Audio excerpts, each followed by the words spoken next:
Hello નમસ્કાર વાલા વિદ્યાર્થી મિત્રો, સ્વાગત છે તમારું તમારી પોતાની યુટ્યુબ ચેનલ પાઠશાલા યુથવા 9 to 12માં. આજે આપણે ધોરણ 11નું ગાલા અસાઇનમેન્ટના સબ્જેક્ટ એકાઉન્ટના સેક્શન બીનું સંપૂર્ણ સોલ્યુશન જોઈશું. તો સમય બગાડ્યા વગર આપણે શરૂ કરીએ. ભાગ 1, પ્રકરણ નંબર 4. પહેલો પ્રશ્ન, આમ નોંધ એટલે શું? જવાબ, આમ નોંધ એટલે નામનો એવો ચોપડો જેમાં બધા હિસાબી વ્યવહારો ક્રમવાર સૌ પ્રથમ નોંધવામાં આવે છે તથા વ્યવહારની ટૂંકી સમજૂતી પણ નોંધવામાં આવે છે. બીજો પ્રશ્ન, સંયુક્ત આમ નોંધ ક્યારે લખવામાં આવે છે? કોઈ પણ હિસાબી વ્યવહારમાં એક જ સમયે બે કરતાં વધુ ખાતા સંકળાયેલા હોય તો સંયુક્ત આમ નોંધ લખવામાં આવે છે. ત્રીજો પ્રશ્ન, અન્ય રીતે માલની જાવકના 3 ઉદાહરણો આપો. જવાબ, અન્ય રીતે માલની જાવકના 3 ઉદાહરણો નીચે મુજબ છે. પહેલો, અંગત વપરાશ માટે લીધેલ માલ. બીજો, જાહેરાતમાં નમૂના તરીકે વેચેલ માલ. ત્રીજું, ધર્માદામાં આપેલ માલ. ચોથો પ્રશ્ન, વેપારી વટાવ શા માટે આપવામાં આવે છે? જવાબ, છાપેલી કિંમતે છૂટક વેપારીઓ માલ વેચે અને તેમને ખર્ચ કાઢતા વાજબી નફો મળી રહે તે માટે વેપારી વટાવ આપવામાં આવે છે. પાંચમો પ્રશ્ન, કસર કોને કહે છે? કેટલીક વાર દીવા કે લેણાની પતાવટ પ્રસંગે હિસાબ ચૂકતે કરવા નાની રકમ જતી કરી ચૂકવણીમાં કરવામાં આવે છે તેને કસર કહે છે. ભાગ 1, પ્રકરણ નંબર 5. પહેલો પ્રશ્ન, નાણાકીય હિસાબી પદ્ધતિનો મહત્વનો ઉદ્દેશ શું છે? જવાબ, નાણાકીય હિસાબી પદ્ધતિનો મહત્વનો ઉદ્દેશ નાણાકીય હિસાબો તૈયાર કરવાનો છે. બીજો પ્રશ્ન, કંપનીના સ્વરૂપમાં વેપાર ખાતા અને નફા નુકસાન ખાતાના સ્થાને શું કરવામાં આવે છે? કંપનીના સ્વરૂપમાં વેપાર ખાતા અને નફા નુકસાન ખાતાના સ્થાને આવકનું પત્રક તૈયાર કરવામાં આવે છે. ત્રીજો પ્રશ્ન, દ્વિનોંધી નામા પદ્ધતિ પ્રમાણે પાકા સરવૈયાના બંને અંગોનો સરવાળો હંમેશા કેવો હોય છે? જવાબ, દ્વિનોંધી નામા પદ્ધતિમાં પાકા સરવૈયાના બંને અંગોનો સરવાળો હંમેશા સમાન હોય છે. ચોથો પ્રશ્ન, હિસાબી પદ્ધતિની ભાષામાં પાકા સરવૈયાના અંગને કયા નામે ઓળખવામાં આવે છે? હિસાબી પદ્ધતિ ભાષામાં પાકા સરવૈયા અંગોને મૂડી દેવા બાજુ અને મિલકત લેણા બાજુ તરીકે ઓળખવામાં આવે છે. પાંચમો પ્રશ્ન, દ્વિનોંધી નામા પદ્ધતિ અનુસાર વાર્ષિક હિસાબોના અંગો જણાવો. જવાબ, દ્વિનોંધી નામા પદ્ધતિ અનુસાર વાર્ષિક હિસાબોના મુખ્ય 3 અંગો છે. પહેલું વેપાર ખાતું, બીજું નફા ખાતું અને ત્રીજું પાકું સરવૈયું. ભાગ 1, પ્રકરણ નંબર 9. સરસબર ખાતું એટલે શું? જવાબ, જ્યારે કોઈ ખાતામાં સરવાળો કરતા બંને બાજુની રકમોનો સરવાળો એક સરખો થાય ત્યારે રકમનો તફાવત રહેતો નથી, તેથી ખાતાની બાકી મળશે નહીં, ત્યારે આ ખાતું જે થયું તે સરસબર ખાતું ગણાય છે. બીજો પ્રશ્ન, ખાતા વહી એ નામાનો કયો ચોપડો છે? જવાબ, ખાતા વહી એ નામાનો મુખ્ય કે પ્રધાન ચોપડો છે. ત્રીજો પ્રશ્ન, રોકડ ખાતાની કઈ બાકી હોય છે? શા માટે? રોકડ ખાતાની ઉધાર બાકી હોય છે. રોકડની આવક કરતાં જાવક વધુ હોઈ શકે નહીં, તેથી ઉધાર બાકી જ હોય છે. ચોથો પ્રશ્ન, ખાતાની બાકી એટલે શું? કોઈપણ ખાતાની ઉધાર અને જમા બાજુના સરવાળાના તફાવતને ખાતાની બાકી કહે છે. પાંચમો પ્રશ્ન, બાંધેલા ચોપડા સ્વરૂપની ખાતાવહી શા માટે વેપારીઓ વધુ પસંદ કરે છે? જવાબ, બાંધેલા ચોપડા સ્વરૂપની ખાતાવહી એકંદરે ઓછી ખર્ચાળ અને સાચવણીની દ્રષ્ટિએ સરળ હોય છે, તેથી વેપારીઓ વધુ પસંદ કરે છે. ભાગ 2, પ્રકરણ નંબર 3. પહેલો પ્રશ્ન મિત્રો, અનામતના પ્રકારો જણાવો.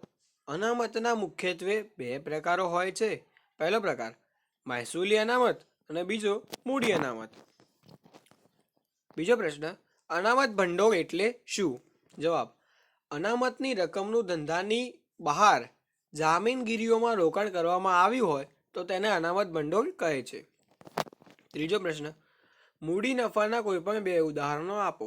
જવાબ, મૂડી નફાના 2 ઉદાહરણો નીચે મુજબ છે. પહેલો, કાયમી મિલકત અને રોકાણ કરતા મળેલ નફો, બરાબર, અને બીજો કાયમી મિલકતના પુનઃ મૂલ્યાંકનનો નફો. ચોથો પ્રશ્ન, મહેસૂલી અનામત કોને કહે છે? મિત્રો, આ પ્રશ્નનો જવાબ તમને ડિસ્ક્રિપ્શન બોક્સમાં મળી રહેશે. ઓકે, તો તે જોઈ લેજો. પાંચમો પ્રશ્ન, મૂડી અનામત કોને કહે છે? જવાબ, જે નફો મહેસૂલી આવકમાંથી ન મળ્યો હોય તે મૂડી નફો ગણાય. આ મૂડી નફાની રકમ મૂડી અનામત ખાતે લઈ જવામાં આવે છે. મૂડી અનામત નીચે દર્શાવેલ મૂડી સ્વરૂપના નફામાંથી ઊભું કરવામાં આવે છે. ભાગ 2 પ્રકરણ નંબર 6. પહેલો પ્રશ્ન, રૂઢિચુસ્ત વલણ કોને કહેવાય? હિસાબી ચોપડો લખતી વખતે સંભવિત ભાવિ નુકસાનને ધ્યાનમાં લેવું પરંતુ ભાવિ નફા કે ઉપજને ધ્યાનમાં ન લેવું, આવા વલણને રૂઢિચુસ્ત વલણ કહે છે. બીજો પ્રશ્ન, માલના વેચાણની ઉપજનું સંપાદન ક્યારે થયું કહેવાય? માલ વેચાણના કિસ્સામાં માલની કાયદેસર માલિકીની ફેરબદલી વેચનાર પાસેથી ખરીદનાર તરફે થાય ત્યારે વેચાણની ઉપજનું સંપાદન થયેલું ગણી શકાય. તેને નોંધ કહેવાય છે. તેની નોંધ થાય છે. ત્રીજો પ્રશ્ન, હિસાબી એકમમાં કોનો કોનો સમાવેશ થાય છે? જવાબ, હિસાબી એકમમાં એકાંકી વેપારી, ભાગીદારી પેઢી, મર્યાદિત જવાબદારી વાળી કંપની, કોર્પોરેશન, સહકારી મંડળી તેમજ બિન વેપારી સંસ્થાઓનો સમાવેશ થાય છે. ચોથો પ્રશ્ન, સામાન્ય રીતે પેઢીનું હિસાબી વર્ષ 1 વર્ષનું શા માટે રાખવામાં આવે છે? જવાબ, હિસાબી સમય 1 વર્ષનો રાખવાને કારણે ધંધાને લગતા મોટા ભાગના તમામ પ્રકારના વ્યવહારો આવરી લેવાતા હોય છે. પાંચમો પ્રશ્ન, હિસાબી સમીકરણ કે પાકા સરવૈયાનું સમીકરણ કયા ખ્યાલ પર આધારિત છે? જવાબ, હિસાબી સમીકરણ કે પાકા સરવૈયાનું સમીકરણ દ્વિઅસરના ખ્યાલ પર આધારિત છે. ભાગ 2 પ્રકરણ નંબર 9. પહેલો પ્રશ્ન, બિન વેપારી સંસ્થા એટલે શું? જવાબ, જે સંસ્થાનો મુખ્ય હેતુ નફો કમાવવાનો ન હોય પરંતુ સમાજની સેવા કરવાનો કે સભ્યને સગવડ પૂરી પાડવાનો કે સભ્યોના કલ્યાણ પ્રવૃત્તિ કરવાનો હોય તેને બિન વેપારી સંસ્થા કહે છે. બીજો પ્રશ્ન, ઉપજ ખર્ચ ખાતાની ઉધાર બાકીને શું કહેવાય? જવાબ, ઉપજ ખર્ચ ખાતાની ઉધાર બાકીને ખર્ચનો ઉપજ કરતા વધારો કહે છે. ત્રીજો પ્રશ્ન, ધંધાની સ્થિર મિલકતો ખરીદવા માટે કરેલ ખર્ચ કેવો ખર્ચ કહેવાય? ધંધાની સ્થિર મિલકતો ખરીદવા માટે કરેલ ખર્ચ મૂડી ખર્ચ કહેવાય. ચોથો પ્રશ્ન, આવક જાવક ખાતાનું સ્વરૂપ કોના જેવું હોય છે? જવાબ, આવક જાવક ખાતું એ રોકડ ખાતા જેવું હોય છે. પાંચમો પ્રશ્ન, મહેસૂલી આવક કોને કહેવાય? જે ખર્ચ વારંવાર કરવામાં આવતો હોય અને જેનો લાભ સમયના ટૂંકા ગાળા માટે એકમને મળતો હોય તેવા ખર્ચને મહેસૂલી ખર્ચ કહે છે. ભાગ 2 પ્રકરણ નંબર 10. પહેલો પ્રશ્ન, સ્થિતિદર્શક પત્ર કે નિવેદન પત્ર એટલે શું? જવાબ, આ પત્રક સરવૈયા જેવું છે. તેમાં ડાબી બાજુ દેવા કે જવાબદારીઓની વિગતો અને જમણી બાજુ મિલકતો તથા લેણાની વિગતો દર્શાવાય છે. બીજો પ્રશ્ન, મૂડીની સરખામણીની રીતમાં કઈ મૂડીની સરખામણી કરવામાં આવે છે? જવાબ, મૂડીની સરખામણીની રીતમાં વર્ષની શરૂની મૂડી અને વર્ષની આખરની મૂડીની સરખામણી કરવામાં આવે છે. ત્રીજો પ્રશ્ન, નફો કે નુકસાન દર્શાવતા પત્રમાં આખરની મૂડીમાં કઈ વિગતો ઉમેરવામાં આવે છે અથવા કઈ વિગતો બાદ કરવામાં આવે છે? જવાબ, નફો કે નુકસાન દર્શાવતા પત્રમાં આખરની મૂડીમાં ઉપાડ લેવામાં આવે છે, વધારાની લાવેલ મૂડી તથા શરૂની મૂડી બાદ કરવામાં આવે છે.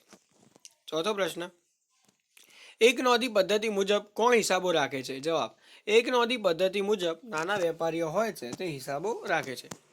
પાંચમો પ્રશ્ન, સ્થિતિદર્શક પત્રક કોના જેવું છે? જવાબ, સ્થિતિદર્શક પત્રક એ પાકા સરવૈયા જેવું પત્રક છે. ભાગ 2 પ્રકરણ નંબર 11 એન્ડ લાસ્ટ ચેપ્ટર. પહેલો પ્રશ્ન, બજારમાં તૈયાર મળતા હિસાબી સોફ્ટવેરમાં કયું સોફ્ટવેર વધુ પ્રચલિત છે?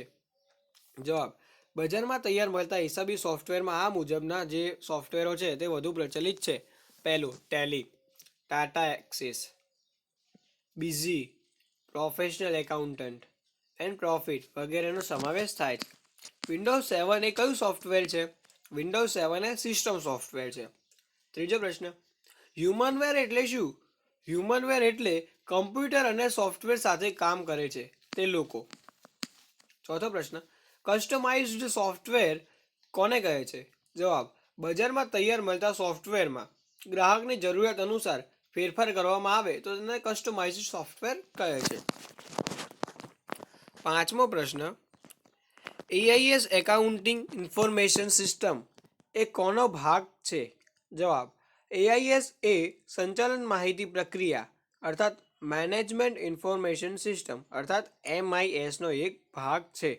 સો થેન્ક યુ ફ્રેન્ડ્સ, મળીએ આપણે નવા વિડીયોમાં. ત્યાં સુધી bye bye and take care.